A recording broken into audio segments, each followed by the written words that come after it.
నమస్కారం.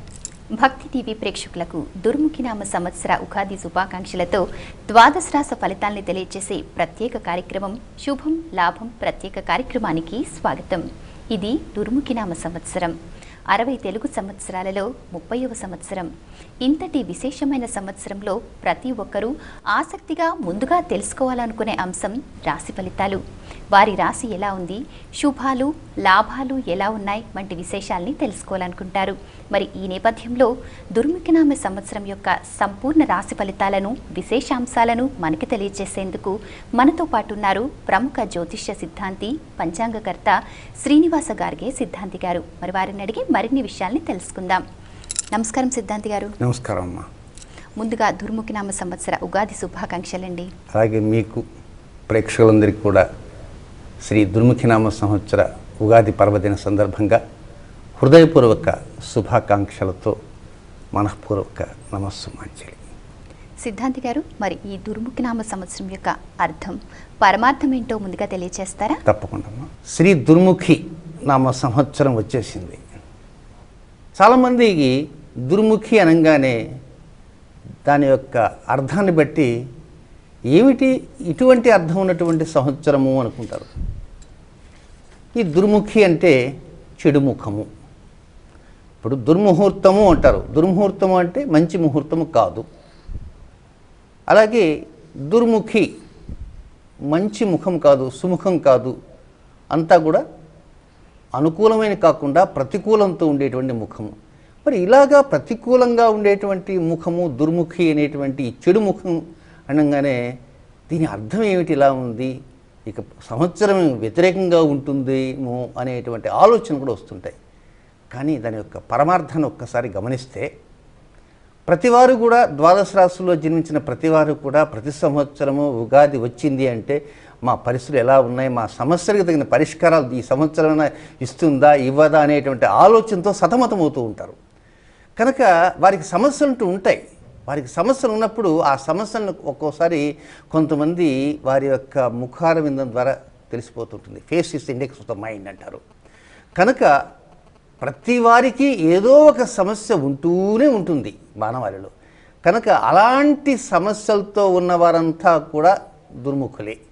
కనుక అలాంటి దుర్ముఖులందరికీ ఈ సంవత్సరం సుముఖులుగా వచ్చే విధంగా ఫలితాలను అందిస్తుంది అని అర్థమే తీసుకోవాలి తప్ప ఇది ప్రతి ఒక్కరిని దుర్ముఖులు చేస్తుందని మాత్రం అనుకోకూడదు.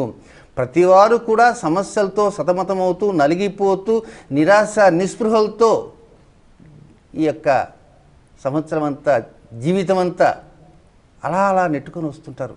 అలాంటి వారందరూ కూడా దుర్ముఖులే. కనుక అలాంటి వారందరికీ శుభవార్తలను అందిస్తూ శుభాశిస్సులను అందిస్తూ వరాలను అందించడానికి విశేష స్థితిగతులను ఇవ్వటానికి ఈ సంవత్సరం వచ్చేసింది. కనుక దుర్ముఖి యొక్క అర్థం పరమార్థం అది అమ్మ. సిద్ధాంతి గారు, మరి ఈ దుర్ముఖినామ సంవత్సరం విశేష స్థితిగతులు ఎలా ఉన్నాయి? మరి ఈ స్థితిగతులు శుభ స్థితిగతుల లేవంటే చిన్న చిన్న అరిష్టగతులు కూడా ఏమైనా ఉన్నాయంటారా? సహజంగా ఉగాది పర్వదినం వచ్చింది అంటే అటు లబ్ధి చేకూరేటువంటి గ్రహస్థితులు ఉంటాయి, ఇటు స్వల్ప సమస్యలను ఇచ్చేటువంటి గ్రహస్థితులు ఉంటాయి. ఈ దుర్ముఖినామ సంవత్సరం 2 గ్రహస్థితులతో మేళమించి ఉంది. దీంట్లో అద్భుతమైనటువంటి గ్రహస్థితులు కొన్ని ఉన్నాయి. అయితే కొన్ని గురుచండాల యోగం అని, అలాగే కుజశనుల సంఘర్షణ అని, ఇలాంటి చిన్నపాటి అంటే పెద్దపాటి అనుకోవాలి, కొన్ని వ్యతిరేక గ్రహస్థితులు ఉన్నప్పటికీ కూడా అద్భుతాలను ఇచ్చేటువంటి అరుదైనటువంటి విశేషాలను ఇచ్చేటువంటి ఈ దుర్ముఖినామ సంవత్సరంలో చాలా వరకు గొప్ప విశేషాలు మాత్రం చెప్పుకోవాల్సినవి చాలా ఉన్నాయి. కనుక వాటితో కంపేర్ చేస్తే 65% విశేషాలే ఉన్నాయి. ఒక 35% మాత్రం కొంత వ్యతిరేక ధోరణిలో ఉండేటువంటి గ్రహస్థితులు మాత్రం ఉన్నాయి. కనుక ఎక్కువ భాగం అధిక భాగం 65% కనుక ఈ 35% గురించి పెద్దగా పట్టించుకోవాల్సిన అవసరం అంటూ ఉండదు. సిద్ధాంతి గారు, మరి ఈ దుర్ముఖినామ సంవత్సరంలో అనేక విశేష స్థితిగతులు ఉన్నాయి, అద్భుత విశేషాంశాలు ఉన్నాయని అన్నారు కదా. మరి మధ్యకి 1-2 ప్రేక్షకులకు తెలియజేస్తే బాగుంటుంది కదా. అయితే ప్రతి సంవత్సరం కూడా శుభగ్రహమైనటువంటి గురువు ఏదో ఒక రాశిలోకి ప్రవేశిస్తూ ఉంటాడు. మరి ఆ విధంగా ప్రవేశిస్తే ఆ రాశికి ఏదో ఒక నదికి పుష్కరాలు వస్తుంటాయి. శ్రీ దుర్ముఖినామ సంవత్సరంలో ఏప్రిల్ 12వ తేదీ నుంచి కృష్ణవేణి నదికి పుష్కరాలు ప్రారంభమవుతున్నాయి. ఒక్కసారి శతాబ్దాల నుంచి పంచాంగాలు తిప్పివేస్తే దుర్ముఖినామ సంవత్సరంలో విషయం పక్కన పెట్టి ఎప్పుడైనా సరే కృష్ణా పుష్కరాలు వస్తాయి అంటే ప్రకృతి సంబంధమైనటువంటి రాశిలో గురువు ప్రవేశిస్తే కృష్ణవేణి నదికి పుష్కరాలు వస్తాయి.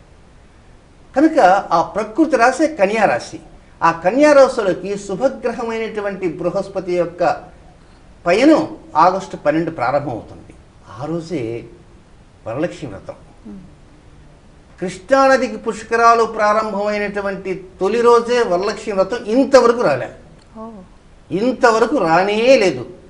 కనుక ఇదొక విశేషమైన స్థితి.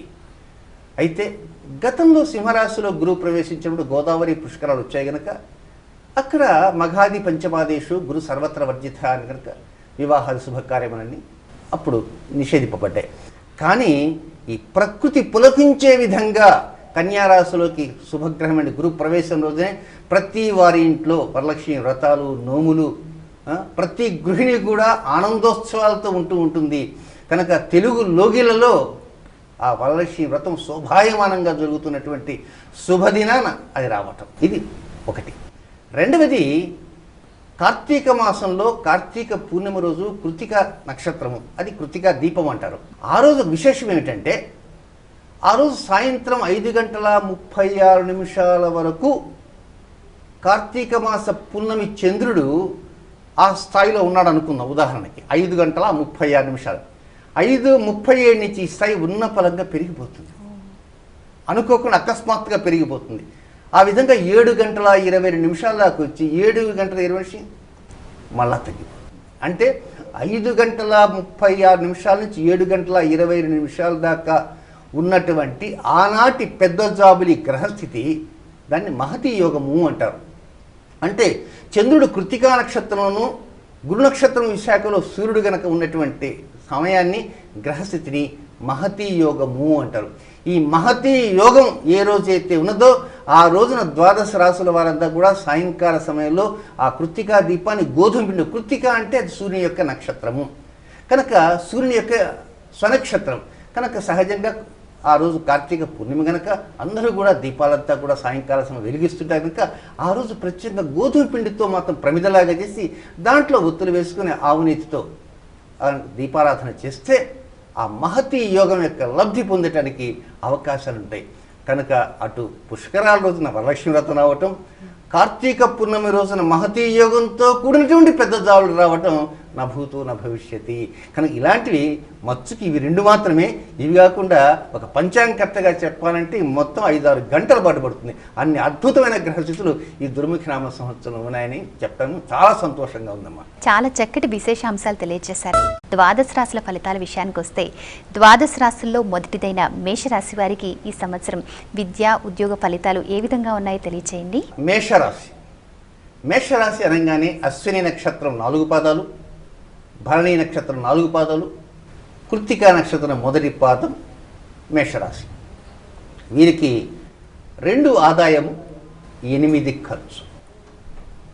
2 ఆదాయము 8 ఖర్చు అనగానే అమ్మో ఆదాయం కంటే ఖర్చు చాలా ఎక్కువగా ఉన్నది అనేటువంటి భయము ఆందోళన వచ్చేస్తుంది. కానీ ఇల్లు కట్టుకోవాలనుకుంటారు, ఇల్లు నిర్మించాలంటే లక్షలతో కూడిన పని, బ్యాంకు వారు లోన్లు ఇస్తుంటారు. కనుక ఆ బ్యాంకు లోన్తో ఇల్లు కట్టాలనుకోండి, అది ఏమైంది? అప్పు చేసినట్టే కదా. మరి ఇక్కడ అప్పు చేశాము అంటే ఇది అవసరమైనటువంటి అప్పే, అనవసరమైన అప్పు కానే కాదు. కనుక 2 ఆదాయము 8 ఖర్చు అనేది అవసరమైన ఖర్చే ఉంటుంది.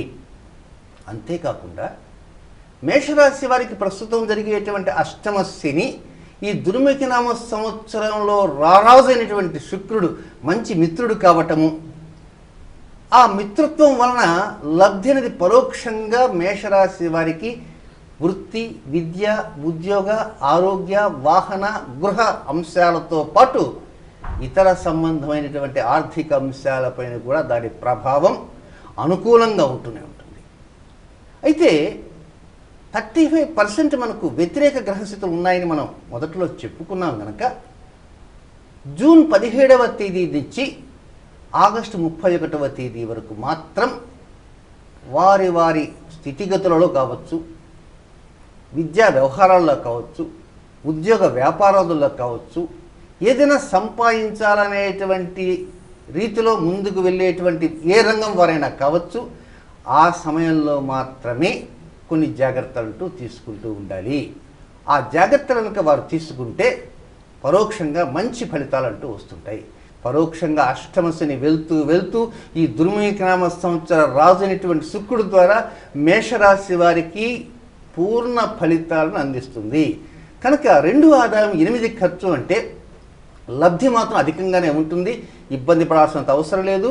అయితే నవంబర్ 14వ తేదీ అది కార్తీక మాసం, కార్తీక పున్నమి, సోమవారం నాడు కృత్తిక దీపం ఆ రోజు సాయంకాలం చేసుకుంటాం కనుక గోధుమ పిండితో చేసిన దీపారాధన ప్రత్యేకంగా ఈ రాశి వారు చేస్తూ చక్కగా ఆ దీప జ్యోతి నమస్కరించు ఆ శంభో శంకర్ని ప్రార్థిస్తూ ఉంటే పరోక్షంగా మంచి ఫలితాలు వస్తాయి. దిగులు చెందాల్సినంత అవసరం ఏమీ లేదు, అన్ని అనుకూలతలను అందిస్తుంది. ప్రతికూలతను స్వల్పంగా రుచి చూపించి వెంటనే ప్రతికూలతను దూరంగా వెళ్ళే విధంగా ఈ దుర్ముఖనామ సంవత్సర రాజు అయినటువంటి శుక్రుడు, అలాగే మంత్రి అయినటువంటి బుధుడు ఈ మేషరాశి జాతకులకు అందించడానికి సిద్ధంగా ఉన్నారు. ఇంకా మేషరాశి వారు మాత్రం సిద్ధం కావాల్సిన అవసరం ఎంతైనా ఉందమ్మా. సిద్ధాంతి గారు, మరి ఈ వృషభ రాశి వారికి ఈ దుర్ముఖనామ సంవత్సరం ఎటువంటి ఫలితాలను అందిస్తుంది? అంటే అనుకూల పరిస్థితులున్నాయా, ప్రతికూల పరిస్థితులున్నాయా తెలియచేయండి.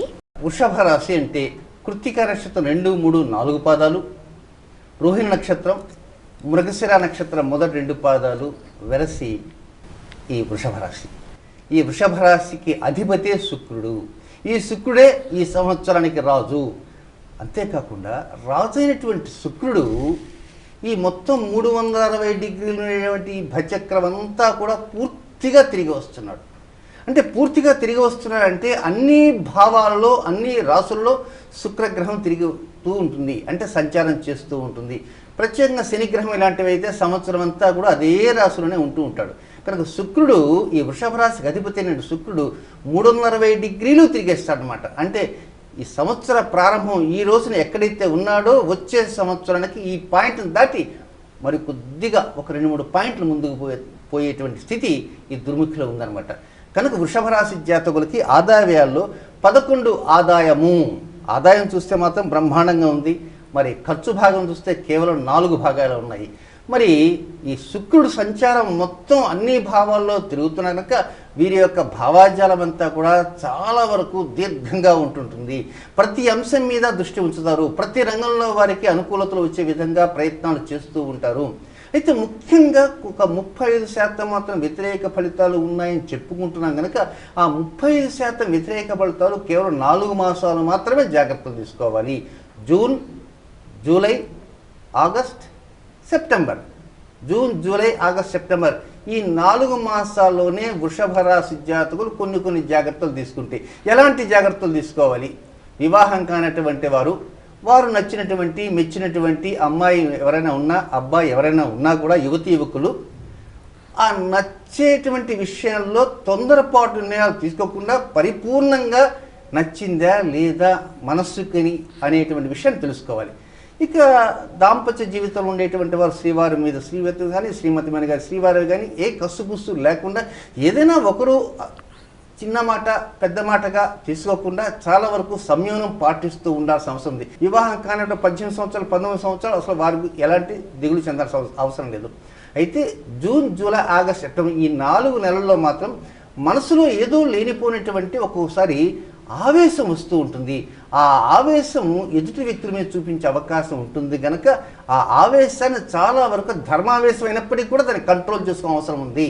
వృషభ రాశి జాతకులు ఈ 4 నెలల్లో ఆవేశాన్ని కంట్రోల్ చేసుకుంటూ నవంబర్ 14వ తేదీ సాయంకాలం కనపడేటువంటి పెద్ద జాబుల్ని దర్శనం చేసుకుంటూ ఆ రోజు సాయంత్రం కృత్తికా దీపం అనేది గోధుమ పిండిలో ప్రత్యేకంగా ప్రజ్వలన చేసి చక్కగా నమస్కారం చేసుకుంటే అనుకూల పరిస్థితులు పరోక్షంగా మెరుగ్గా ఉండటమే కాకుండా వీరికి దాదాపుగా 4 శభాష్ అంటే ఇక ఏదోలేండి ఆ విధంగా అంటుంటాడు, ఈ విధంగా అంటుంటాడు అని విమర్శలు గుప్పించేవాడు వారు 7 మంది ఉంటారు. కనుక విమర్శలు అనేవి ఎప్పుడూ వస్తుంటాయి. వారికి పని పాట అంటుండదు, విమర్శిస్తూనే ఉంటారు. కనుక ఆ విమర్శలకి అంతు పొంతు ఉంటుంది. కనుక వాటిని ఇటు విని ఇటు వదిలేయటం సముచితం. కనుక వృషభ రాశి జాతకులకి పరోక్షంగా మేలైనటువంటి జీవితాన్ని అన్ని అంశాలలో ఈ సంవత్సర రాజైన శుక్రుడు, వృషభ రాశికి అధిపతి శుక్రుడు ఇవ్వటానికి సిద్ధంగా ఉన్నాడు. కనుక ఇక ఈ నిమిషం నుంచే వృషభ రాశి జాతకులు సంసిద్ధులై తమ తమ కర్తవ్యాన్ని పరిపూర్ణంగా ముందుకు తీసుకుని వెళ్ళడానికి వారంతా కూడా సిద్ధం కావాల్సిన అవసరం ఎంతైనా ఉన్నది.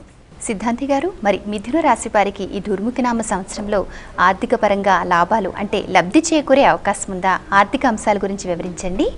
ఇక మిథున రాశి అంటే మృగశిర నక్షత్రం 3, 4 పాదాలు, ఆరుద్ర నక్షత్రం, పునరుసు నక్షత్రం మొదటి 3 పాదాలు.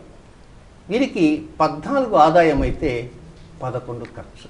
అంటే ఒక విధంగా ఖర్చు మాత్రం చాలా తక్కువగానే ఉన్నది అని చెప్పాలి. కానీ వీరు కొన్ని జాగ్రత్తలు మాత్రం తీసుకోవాలి. అయితే ఎలాంటి జాగ్రత్తలు తీసుకోవాలి అంటే, చాలామంది రుణం చేసేవారే ఉంటారు, రుణం ఇచ్చేవారు చాలా తక్కువ మంది ఉంటారు. కనుక రుణ లావాదేవీలు కానీ, లేకపోతే అనారోగ్య విషయాల్లో కానీ, లేక శత్రు సంబంధాల విషయాల్లో కానీ వీరికి 35% జాగ్రత్తలు తీసుకోవాలి.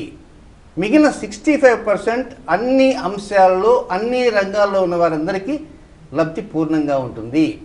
రుణ, రుగ్మత, శత్రు ఈ విషయాలలో ఈ నెల 17వ తేదీ నుంచి ప్రారంభమై ఆగస్టు నెల 17వ తేదీ వరకు, అంటే ఏప్రిల్ 15 నుంచి ఆగస్టు 17 వరకు మాత్రం వారు రుణ, రోగ, శత్రు విషయాల్లో కొద్దిగా అప్రమత్తత ఉండాలి.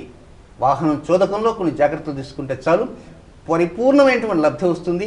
ఆర్థిక లావాదేవీల్లో కావచ్చు, సంతాన విషయాల్లో కావచ్చు, వృత్తి విద్య వ్యాపారాల్లో కావచ్చు, లేకపోతే కొనుగోలు పరంపరలో కావచ్చు, లేక ఇతర సంబంధమైనటువంటి ఏదైనా కొన్ని రకమైనటువంటి పరిశీలనాత్మకమైనటువంటి పరిశోధనాత్మక అంశాలు ఉన్నవారు కావచ్చు, వారు ఏ రంగం వారైనా సరే వారికి అనుకూలతలు అద్భుతంగా ఉంటాయి.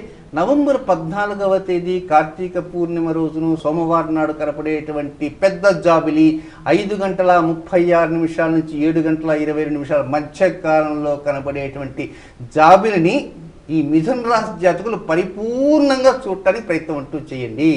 ఎందుచేత అంటే ఆ మిథున రాశి వారు ఆ జాబిలిని దర్శించడమే కాకుండా ఆనాడు చేసేటువంటి గోధుమ పిండి దీపారాధన యొక్క జ్యోతిని కూడా ఆ రోజు వారు వీక్షించగలిగితే ఈ 35% యొక్క ఫలితాలు, అంటే ఆ సమయానికి ఉండకపోయినా నవంబర్, డిసెంబర్, జనవరి నెలలో వీటి ప్రభావాలు అప్పుడు ఉండడానికి అవకాశం ఉంటుంది.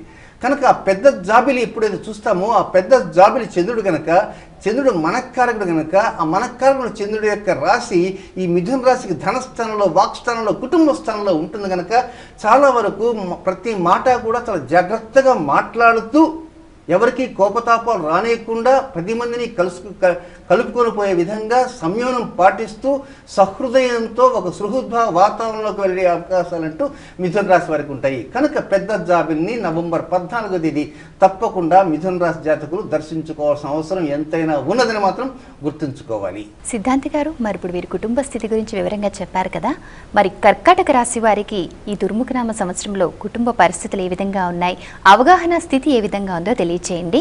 కర్కాటక రాశి అంటే పునరుసు నక్షత్రం 4వ పాదము, పుష్యమి నక్షత్రము, ఆశ్లేష నక్షత్రము వెరసి కర్కాటక రాశి. ఈ కర్కాటక రాశికి అధిపతి చంద్రుడు.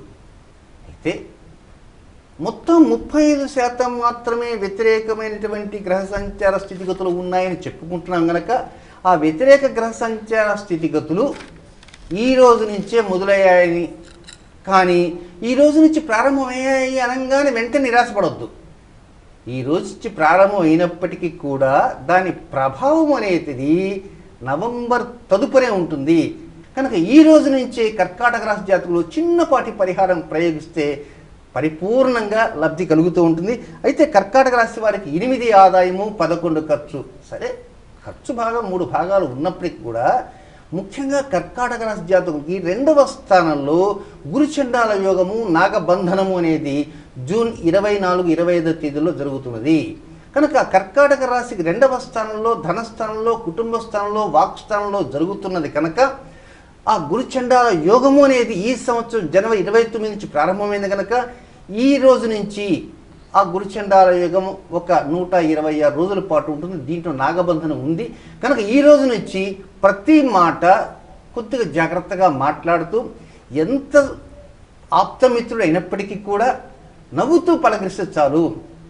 వీలైనంత వరకు మనకు ఆప్తమిత్రుడే, దాదాపు 40 సంవత్సరాలు మంచి మిత్రత్వం ఉంది, ఉన్నంత మాత్రం ఏమో ఏంటి సంగతి అనేదానికంటే మిత్రమా దా కూర్చో, ఏమిటో పరిస్థితులు ఇలా ఉన్నాయా, ఎప్పుడు మంచిగా ఉంటాయో ఏమిటో అని కేవలం నాభి నుంచి కాకపోయినా పైన కేవలం ఇక్కడి నుంచి మాత్రమే నవ్వుతూ మాట్లాడాల్సిన అవసరం. ఇది చాలా చిన్నప్పటి తేలికపడి పరిహారమే, దీనికోసం వేలాది వేలు ఖర్చు పెట్టాల్సిన అవసరం లేదు. కానీ లోపల ప్రేమ ఉన్నా లేకున్నా కొంత ప్రేమ ఉన్నట్లుగా నటించడమే ముఖ్యము. కర్కాటక రాశి జాతకులు ఈ రోజు నుంచి కొంతకాలం పాటు అంటే వీలైనంత వరకు ఒక 5-6 మాసాల వరకు నటనకి ఎక్కువ ప్రాధాన్యత ఇవ్వాలా. ఆ నటన కూడా పూర్తిగా ఈ యొక్క వాక్స్థానం మీద మాత్రమే ఆధారపడి నుంచి నటించాలి. ఇది జాగ్రత్త తీసుకునగలిగితే ముగ్గురు మాత్రం శభాష్ అంటారు, ముగ్గురు మాత్రం విమర్శిస్తారు. కాబట్టి 3 - 3 0 కనుక లబ్ధి అనేది పరిపూర్ణంగా ఉంటుంది.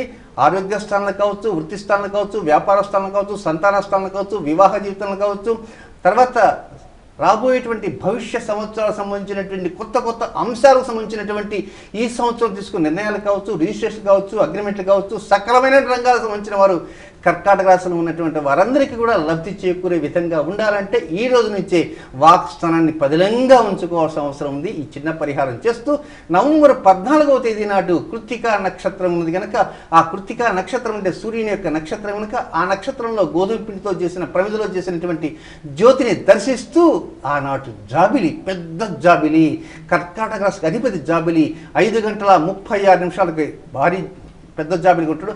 5:36 నుంచి 7:22 ఆ స్థాయిలో ఉంటుంది కనుక ఆ స్థాయిలో ఉన్న ఆ పెద్ద జాబిల్ని చక్కగా దర్శించుకొని నమస్కరించుకుంటే ఇప్పటి నుంచి వాక్స్థానాన్ని పదిలంగా ఉంచుకుంటే ఫలితం ఆ తదుపరి అనుకూలంగా ఉంటుంది. కనుక వాక్స్థానాన్ని పదిలంగా ఉంచుకోవడం అవసరం. కర్కాటక జాతకం ఎంతైనా ఉందని మాత్రం ఈ దుర్ముఖి నామ సంవత్సరం హెచ్చరిస్తుంది అని మాత్రం గుర్తుంచుకోవాలి. సిద్ధాంతి గారు, మరి కార్యక్రమ ప్రారంభంలో గురుచండాల యోగం అనే మాట చెప్పారు కదా, మరి ఇప్పుడు సింహరాశి వారికి ఈ గురుచండాల యోగ ప్రభావం ఏ విధంగా ఉంటుంది, అలాగే దుర్ముఖి నామ సంవత్సరం మొత్తం వారికి ఫలితాలు ఎలా ఉన్నాయో తెలియచేయండి. తప్పకుండా. సింహరాశి అంటే మఖా నక్షత్రం 4 పాదాలు, పుబ్బా నక్షత్రం 4 పాదాలు, ఉత్తరా నక్షత్రం 1 పాదం, వెరసి సింహరాశి. ఈ సింహరాశిలోనే జనవరి 29వ తేదీ నుంచి ఆగస్టు 11వ తేదీ రాత్రి వరకు గురుగ్రహము రాహుగ్రహము 2 గ్రహాలు సంచారం చేస్తున్నాయి. దీనిని గురుచండాల యోగము అంటారు. అయితే గురుచండాల యోగంలో ఒక ప్రత్యేక బిందువు దగ్గర గురువు రాహు ఈ 2 గ్రహాలు కలుస్తున్నాయి. అది జూన్ 25వ తేదీ శనివారం సూర్యోదయానికి పూర్వం 3:34:22 గురువు రాహు బంధనం జరుగుతుంది. దాన్నే నాగబంధనం అంటారు. అయితే ముఖ్యంగా తీసుకోవాల్సిన జాగ్రత్తలు ఏమిటంటే ఈ రాశి జాతకులకి ఈ దుర్ముఖి నామ సంవత్సరంలో ఫలితాలు గమనిస్తే 11 ఆదాయము, 5 ఖర్చు. ఒక విధంగా చెప్పాలంటే ఆదాయం బాగానే ఉంది అని చెప్పాలి. కానీ 5 ఖర్చు అంటే డబ్బు మిగులుతుంది. కానీ గురుచండాల యొక్క ప్రభావం వలన ఇతర వ్యతిరేక గ్రహస్థితుల వలన, అయితే ఇతర వ్యతిరేక గ్రహస్థితులలో ముఖ్యంగా చెప్పాలంటే సింహరాశి అధిపతి అయిన రవికి ఎలాంటి ఆధిపత్యము దుర్ముఖి నామ సంవత్సరం రాలేదు. ముఖ్యంగా ఈ రాశికి 4వ స్థానంలో కుజశనుల సంఘర్షణ జరుగుతున్నది, గురుచండాల యోగం జరుగుతున్నది కనుక అనవసరమైన అంశాల మీద మానసికంగా కొంత సంఘర్షణ పడి శారీరకంగా సంఘర్షణ చెందేటువంటి అవకాశాలు అంటూ ఉన్నాయి. కనుక సింహరాశి జాతకులు మానసిక సంఘర్షణలకు లోను కాకుండా జాగ్రత్తలు తీసుకుంటే చాలు, అద్భుతమైనటువంటి ఫలితాలు వస్తాయి. కనుక ఆ సంఘర్షణలు ఎప్పటి నుంచి ఎప్పటిదాకా ఉంటాయంటే ఏప్రిల్ 17వ తేదీ దగ్గర నుంచి ఆగస్టు 11వ తేదీ వరకు ఆ సంఘర్షణలు ఉంటాయి. కనుక ఏప్రిల్ 17 టు ఆగస్టు 11 మధ్యకాలంలో సమస్య అక్కడ ఏమీ ఉండదు, విషయం ఏమీ ఉండదు, అంతా లబ్ధికరంగా ఉంటుంది. కానీ ఏదో ఆలోచన, తెలియని ఆవేదన, తెలియని ఆరాటం, తెలియని పోరాటం, ఈ తెలిసి తెలియనటువంటి అంశాల మీద దృష్టి ఉంచి మానసిక శారీరక సంఘర్షణ లోను కావటం మినహాయించి అంతకు తప్ప ఏమీ లేదు ఇక్కడ. కనుక సింహరాశి వారు ఏమిటంటే వారి ఇష్టదైవాన్ని ప్రతినిత్యం ఆరాధిస్తూ సింహరాశికి అధిపతి అయినటువంటి సూర్యుడికి సెప్టెంబర్ 1వ తేదీన సింహరాశిలోనే సంపూర్ణ సూర్యగ్రహణం జరుగుతుంది. కానీ ఇది భారతదేశంలో కనపడదు.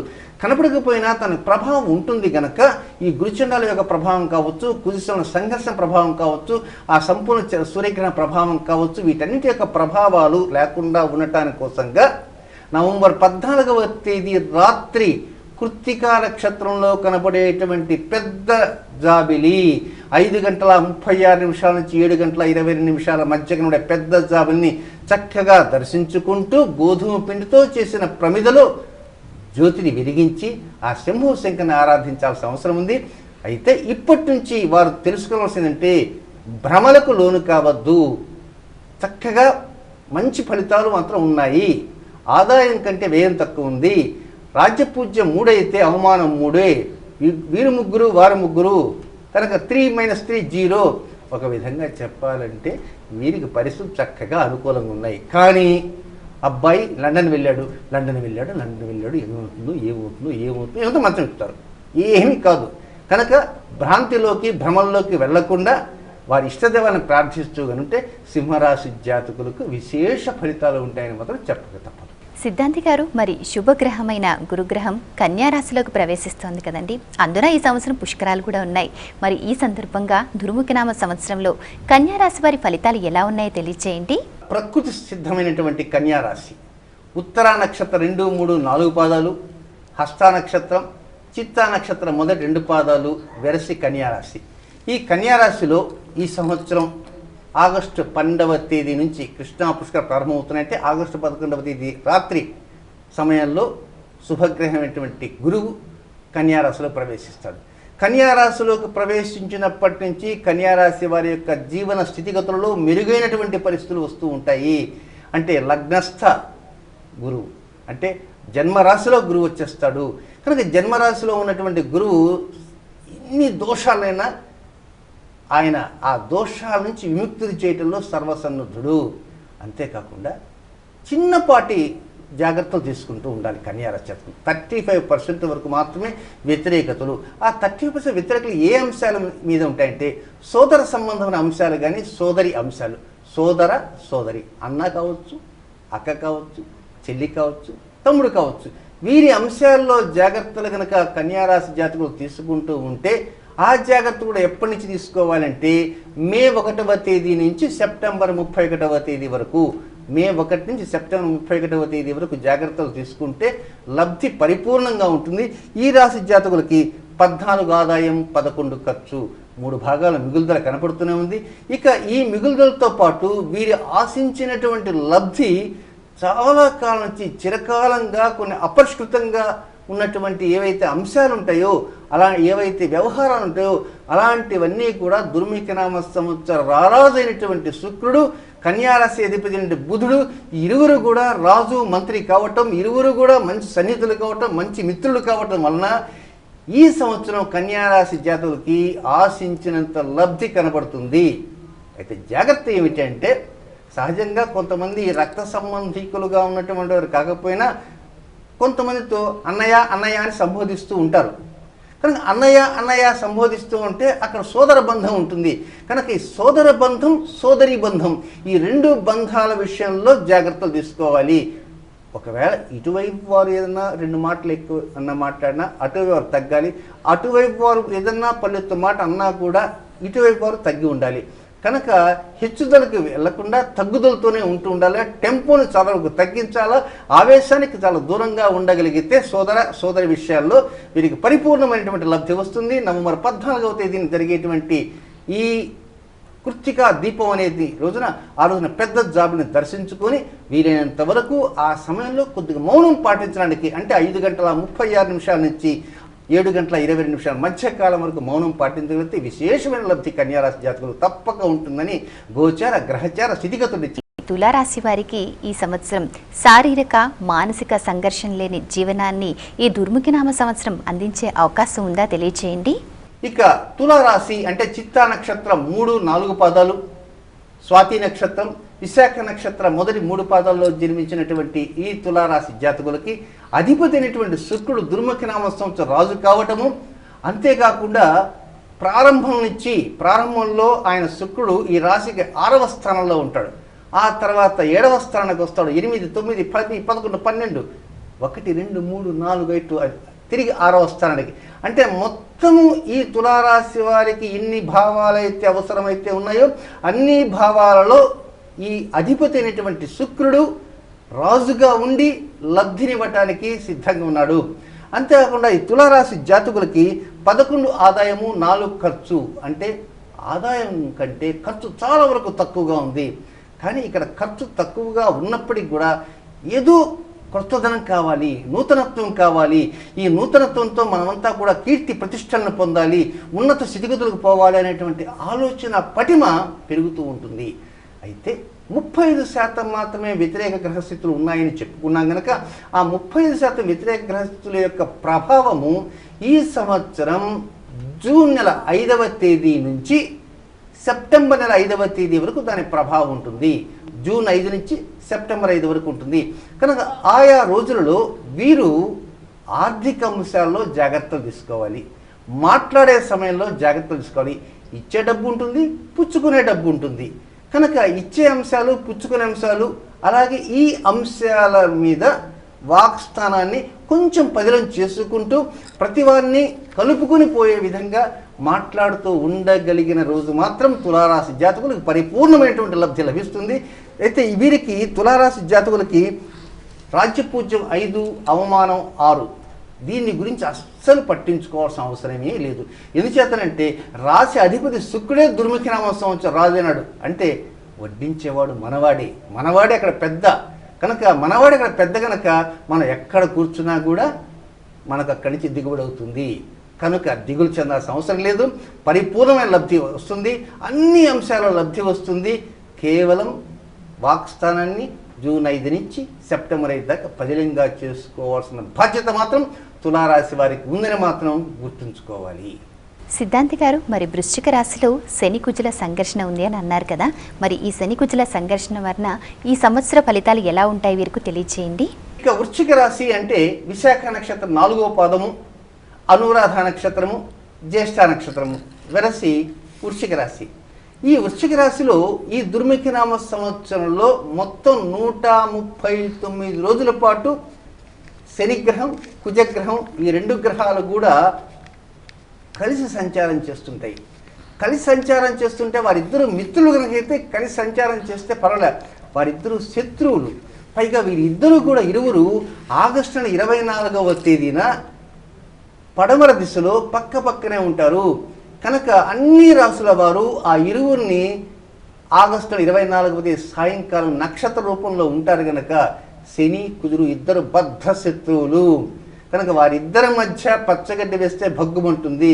అలాంటి వారు వృశ్చిక రాశిలో సంచారం సాగిస్తున్నారు కనుక కొంత మానసికంగా, శారీరకంగా కొన్ని సంఘర్షణలు అనేవి వీరికి ఉంటాయి.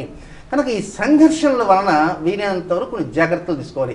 ఎలాంటి జాగ్రత్తలు? సంఘర్షణ ఉంటుంది అనే ఉద్దేశంతో మంచినీళ్ళు తాగకుండా, భోజనం చేయకుండా, అల్పాహారం సేవించకుండా, ఎలాంటి పండు తీసుకోకుండా అలాగే ఉండిపోతే ఏమవుతుంది? అనారోగ్యం దెబ్బతింటుంది. కనుక సరైన సమయంలో ఆహారాన్ని తీసుకుంటూ శరీరపరంగా ఎలాంటి సమస్యలు, రుగ్మతలు వచ్చినా కూడా సొంత వైద్యానికి ప్రాధాన్యత ఇవ్వకుండా డాక్టర్ గారు చెప్పే నిర్ణయాలకే ప్రాధాన్యత ఇస్తూ ఉండగలిగితే ఈ వృశ్చిక రాశి జాతకులకి 2 ఆదాయం 8 ఖర్చు ఉంది. చూసారా, ఇన్ని జాగ్రత్తలు తీసుకుంటే 2 ఆదాయం 8 ఖర్చు అంటే 6 మాత్రం అక్కడ అప్పు చేయవలసి వస్తుంది. అయితే ఈ అప్పు అనేటువంటిది అవసరమా లేక అనవసరమా అంటే ఈ యొక్క 6 అనేటువంటి దానిలో 3 భాగాలు అవసరమైన అప్పు, 3 భాగాలు అనవసరమైన అప్పు. కనుక వృశ్చిక రాశి జాతకులు కొన్ని జాగ్రత్తలు తీసుకొని మానసిక శారీరక సంఘర్షణ లోను కాకుండా ఉండాలి.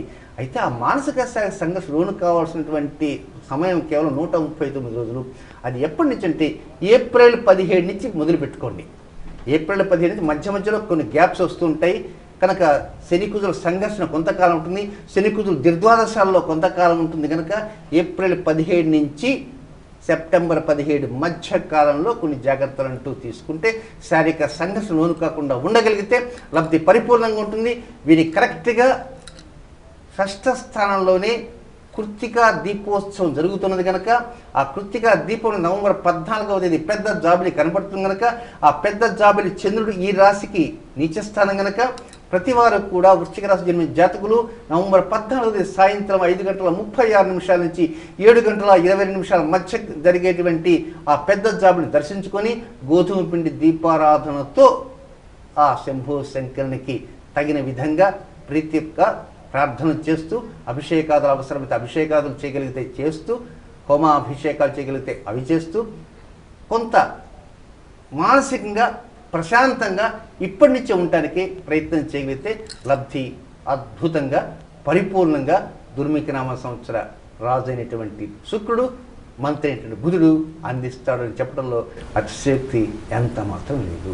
సిద్ధాంతి గారు, మరి ధనురాశి అధిపతి గురువు అని అంటుంటారు కదా, మరి ఈ గురుస్థితి శుభదాయకంగా ఉంటుందా? ఫలితాలు ఎలా ఉంటాయి తెలియచేయండి. ధనస్సు రాశి మూలా నక్షత్రం 4 పాదాలు, పూర్వాషాఢ నక్షత్రం 4 పాదాలు, ఉత్తరాషాఢ నక్షత్రం మొదటి పాదం వెరసి ధనురాశి. ఈ ధనురాశి వారికి ఈ సంవత్సరం అంతా సుముఖంగా ఉండాలి అనుకుంటూనే ఉంటారు. కానీ సుముఖంగా ఉండాలి అనుకున్నప్పటికీ ఏదో మనసులో మాత్రం వెళితే ఉంటుంది. ఏమిటి ఆ వెళితే అంటే ఆర్థిక స్థితి, అంతకుమించి ఏమీ లేదు. అంటే వీరు అనుకున్నటువంటి నిర్ణయాల ప్రకారం ఆదాయం కొంత తగ్గేటువంటి అవకాశాలు ఉన్న కారణంగా ఆ వెలితి వస్తూ ఉంటుంది. కనుక వీరి ఆదాయ వ్యవహారాల్లో 5 భాగం ఆదాయాలైతే 14 భాగం ఖర్చు ఉంది. ఆ ఖర్చు పలానా చోట ఇంత ఖర్చు అనే విషయం ముందుగా తెలుస్తుంది కనుక ఆ ఖర్చుకు తగినటువంటి రాబడి తక్కువగా ఉంది కారణంగా ముందే వీళ్ళ ఆలోచనతో ఎక్కువగా చేస్తూ ఉంటారు. కానీ వీలైనంతవరకు ఒక 3 మాసాలు మాత్రం వీరి ఆలోచన కొంచెం కట్టి పెడితే మాత్రం పరిస్థితి అంతా శుభదాయకంగా ఉంటూ శుభగ్రహమైన గురువు, ఈ ధనుస్సు రాశికి అధిపతి అయిన గురువు పరోక్షంగా మేలైనటువంటి పరిస్థితులు అందిస్తాడు. మరి ఆ 3 మాసాలు ఈ ఆలోచనను కట్టిపెట్టాలి కదా. ఆ 3 మాసాలు ఎప్పుడెప్పుడు ఉన్నాయి అంటే ఏప్రిల్ 15 నుంచి మే 17, జూన్ 17 నుంచి జూలై 17, సెప్టెంబర్ 15 నుంచి అక్టోబర్ 17, అంతే. ఆయా సమయాల్లో ఈ ఆలోచనల్ని వీలైనంత వరకు కొంచెం బంధించే విధంగా చేయాలి. ఇటు తిరిగి ఈ రాశ్యాధిపతికి సింహరాశిలో బంధనం జరిగింది కనుక మీ ఆలోచనలకి మీరు బంధనం వేయండి. కనుక ఈ చెప్పినటువంటి ఈ సమయాల్లో మీ ఆలోచనల్ని వీలైనంత వరకు బంధించగలిగే శక్తి సంపన్నం మీకు ఉన్నది అంటే దుర్ముఖి సంవత్సర రాజు అయినటువంటి శుక్రుడికి ఈ రాశి అధిపతికి కించిత్ వైరం ఉన్నప్పటికీ కూడా పరోక్షమైన లబ్ధి అందించడానికి అవకాశాలు పరిపూర్ణంగా ఉన్నాయి. అంతేకాకుండా సంతాన విషయాల్లో కావచ్చు, ఉద్యోగ విషయాలు కావచ్చు, సోదర విషయాలు కావచ్చు, గృహ నిర్మాణ రంగాలు కావచ్చు, ఏ రంగంలో ఉన్నటువంటి వారు ఎలాంటి వారైనా దిగువ స్థాయి నుంచి ఎగువ స్థాయి వరకు అందరూ కూడా ఈ రాశి జాతకులు ఆ 3 మాసాల్లో ఆలోచనలు కట్టిపెట్టాలి. ఆ విధంగా చేస్తూ నవంబర్ 14వ తేదీ కరెక్ట్గా ఈ జన్మరాశికి 5వ స్థానంలో పంచమ స్థానంలో పెద్ద జాబిలి సాయంత్రం 5:36 నుంచి 7:20 మధ్యకాలంలో కనపడుతుంది కనుక వారు ఒకరికి సంతానం వారికి సంతానం ఉంటారు కనుక ఆయా సమయంలో వీరు ఆ పెద్ద జాబుల్ని దర్శించుకుంటూ గోధుమపిడితో చేసిన ప్రమిదలో ఉన్నటువంటి జ్యోతిని ప్రజ్వలన చేసి ఆ శంభో శంకర్ని ఆరాధించేటువంటి వైనం నవంబర్ 14 చేయాలి. ఆ విధంగా చేస్తూ ఉంటే పరిపూర్ణమైనటువంటి విశ్వాసంతో ముందుకు వెళ్ళడానికి అవకాశాలు ఉంటాయి. ఈ 3 మాసాలలో అనుకూలమైనటువంటి పరిస్థితులు ఉన్నప్పటికీ, ఆలోచనలు చక్కగా ఉన్నప్పటికీ కొన్ని ఆలోచనలు ఎక్కువగా వచ్చిన కారణంగా వాటిని కట్టివేయడానికి, బంధించడానికి ప్రయత్నం అంటూ ధనురాశి జాతకులు చేయగలిగితే లబ్ధి అద్భుతంగా ఉంటుందని ఈ దుర్ముఖి నామ సంవత్సర రాజు అయినటువంటి శుక్రుడు పరోక్షంగా హితవు పలుకుతున్నాడు అని మాత్రం తెలుసుకోవాలి. సిద్ధాంతి గారు, మరి ఈ దుర్ముఖినామ సంవత్సరంలో మకర రాశి వారికి సంపూర్ణ సంతృప్తి అందే ఫలితాలు ఉన్నాయా? వివరంగా తెలియచేయండి. ఉత్తరాషాఢ నక్షత్రం 2, 3, 4 పాదాలు, శ్రవణ నక్షత్రం, ధనిష్ఠ నక్షత్రం మొదటి 2 పాదాలు మకర రాశి. ఆదాయం చూడంగానే 8, వ్యయం చూడంగానే 8. ఎంత వస్తుందో అంత ఖర్చు అవుతుంది. కానీ ఈ మకర రాశి జాతకులకు ఏమిటంటే ఈ సంవత్సరం ఇంత ఆదాయం వస్తుంది, ఈ నెల ఇంత ఆదాయం వస్తుంది, ఈ రోజు ఇంత ఆదాయం వస్తుంది ముందే పసిగట్టేస్తారు. కనుక ముందే పసిగడతారు కనుక ఈ నెలలో 15వ తేదీ మనకు 10,000 రూపాయలు ఫలాని తావు నుంచి వస్తున్నాయని తెలుసుకొని దానికి 4 రోజుల ముందే 10,000 రూపాయలకి కరెక్ట్గా ఒక్క పైసా కూడా తేడా లేకుండా ఆ ఖర్చుకు తగినటువంటి కొనుగోలు చేసేస్తారు. కనుక చాలా తెలివిగా చేయగలుగుతారు. అంటే ఎంత ఆదాయం ఉందో అంత ఖర్చు చేయాలి, అంటే నిద్ర పట్టదు. ఏదైనా కొంత భాగం మిగిలితే ఆ మిగిలే భాగం ఖర్చు అయ్యేంత వరకు కూడా నిద్రపోరు. అయితే ఇది దేనికి అంటే మకర రాశి కరెక్ట్గా లాభస్థానంలోనే 139 రోజులు కుజుడు శని పరస్పరము సంఘర్షణ పొందుతున్నారు. కనుక 135 రోజుల కుజుల సంఘర్షణ కారణంగానే ఎంత డబ్బు వచ్చినా అంత డబ్బు హారతి కర్పూరం అయ్యేంత వరకు నిద్రపోరు. కనుక ఆ స్థాయిని కొద్దిగా తగ్గించుకోవాల్సిన అవసరం మకర రాశి జాతకం ఉంది. ఇక్కడ ఆ 139 రోజులు జాగ్రత్తలు తీసుకోవాలి. 139 జాగ్రత్తలు అంటే ఏమీ లేదు. ఆ జాగ్రత్త చాలా సింపుల్. మనకు డబ్బు వస్తున్నది, ఆ డబ్బు ఖర్చు పెడుతున్నాం. తర్వాత డబ్బు కావాలంటే ఎవరిస్తారు? అన్న ఇస్తాడా, చెల్లి ఇస్తుందా, నాన్న ఇస్తాడా, బాబాయ్ ఇస్తాడా, లేక తాకట్టు కొట్టువాడు ఇస్తాడా? ఆ సమయానికి ఎవరు ఇవ్వకపోతే పరిస్థితి ఏమిటి? అదొక్కటి ఆలోచించండి. కనుక ఆ ఆలోచన ఎప్పటి నుంచి చేయాలంటే ఏప్రిల్ 17 నుంచి సెప్టెంబర్ 17 వరకు వీలైనంత వరకు వచ్చిన డబ్బుని వచ్చినట్టుగా ఖర్చు పెట్టకుండా బ్యాంకులో వేసుకోవడానికి, పొదుపు చేయడానికి ప్రయత్నాలు చేయండి. అదే ఈ జాగ్రత్త తీసుకోవాలి. జాగ్రత్త ఎలా తీసుకోగలుగుతాము అని మీరు అనుకోవచ్చు. జాగ్రత్త తీసుకోవడం చాలా చిన్న సింపుల్ టెక్నిక్ ఏమిటంటే ప్రతిరోజు సూర్యోదయానికి ముందే లేవగలిగితే వారికి నిర్ణయాలు అనుకూలంగా తీసుకుంటారు. సూర్యోదయం తదుపరి కనుక నిద్రలేస్తే వ్యతిరేకంగా తీసుకుంటారు. కనుక దీన్ని బట్టి మీ నిర్ణయాలు తీసుకోండి. సూర్యోదయానికి ముందే నిద్రలేద్దామా, సూర్యోదయం తదుపరి నిద్రలేద్దామా అనేది ఈ రాశి వారికి తీసుకోవాలి. ముఖ్యంగా ఈ రాశి వారికి అతి త్వరలోనే అనుకూల పరిస్థితులు ఇవ్వటానికి రాజు అయినటువంటి శుక్రుడు సిద్ధంగా ఉన్నాడు. నవంబర్ 14వ తేదీ అంటే పెద్ద జాబిని ఉంది కనుక కృత్తికా దీపం అనేటువంటిది ఈ గోధుమ పిండి ప్రమిదలో వెలిగిస్తూ ఆనాడు సాయంకాలం 5:36 నుంచి 7:20 వరకు మధ్య కనపడేటువంటి ఆ పెద్ద జాబిని దర్శించుకుంటూ ప్రతిరోజు కూడా సూర్యోదయానికి పూర్వమే కాలకృత్యాలు తీర్చుకోవాలి అనేటువంటి విషయాన్ని గుర్తించగలిగిన నాడే ఈ రాశి జాతకులకి లబ్ధి పరిపూర్ణంగా ఉంటుంది. దుర్ముఖి రాజు శుక్రుడు సంతోషిస్తాడు, దుర్ముఖి మంత్రి పావులు కదుపుతాడని మాత్రం గుర్తుంచుకోవాలి. మరి కుంభరాశి వారికి ఈ దుర్ముఖనామ సంవత్సరంలో జీవన స్థితిగతులు అనుకూలంగా ఉన్నాయా, ప్రతికూలంగా ఉన్నాయా? వివరంగా తెలియచేయండి. కుంభరాశి అనగానే ధనిష్ఠ నక్షత్రం 3-4 పాదాలు, శతభిష నక్షత్రం, పూర్వాభాద్ర నక్షత్రం మొదటి 3 పాదాలు వెరసి కుంభరాశి కనుక ఈ కుంభరాశి జాతకులకి వీరికి కూడా ఆదాయం 8 భాగాలు అయితే ఖర్చు 8 భాగాలు. అయితే మకర రాశికి కుంభరాశికి చిన్న స్వల్ప తేడా ఏమిటంటే మకర రాశి జాతకులు ఖర్చు విషయంలో ఫలానా రోజు డబ్బు ఇంత వస్తుందని తెలిసి ముందే ఖర్చు పెడతారు. ఈ కుంభరాశి జాతకులు డబ్బు చేతికి అందిన తర్వాత అప్పుడు ఆలోచన చేసి ఖర్చు పెడతారు. అంటే వీరు డబ్బు రాకముందే ఆలోచన చేస్తారు, కుంభరాశి జాతకులు డబ్బు వచ్చిన తర్వాత ఆలోచన చేస్తారు. వెరసి వీరికి కూడా ఏప్రిల్ 17వ తేదీ నుంచి సెప్టెంబర్ 17వ తేదీ మధ్యకాలంలో పరిస్థితులు శని కుజుల సంఘర్షణ కొంత ఉంది కనుక వీరి దైనందిన జీవితంలో ఈ సంఘర్షణ యొక్క ప్రభావం అన్ని అంశాల్లో ఉంటుంది కనుక వీరికి మంచి పరిహారం ఏంటంటే సూర్యోదయానికి ముందు నిద్రలేచినా నిద్ర లేవకపోయినప్పటికీ, సూర్యోదయం తదుపరి నిద్రలేచినా లేవకపోయినప్పటికీ పెద్దలాడే రాత్రి సమయాల్లో 10 గంటల లోపలే అంటే వీరంత వరకు 8-9 గంటల మధ్యనే ఆహారం తీసుకొని నిద్రకు ఉపక్రమించాల్సిన అవసరం ఉంది. నైట్ డ్యూటీ చేసేటువంటి వారికి ఇది వర్తించదని మాత్రం గుర్తుంచుకోవాలి. పెందల కడనే భోజనం చేయడానికే ప్రయత్నం అంటూ చేయండి.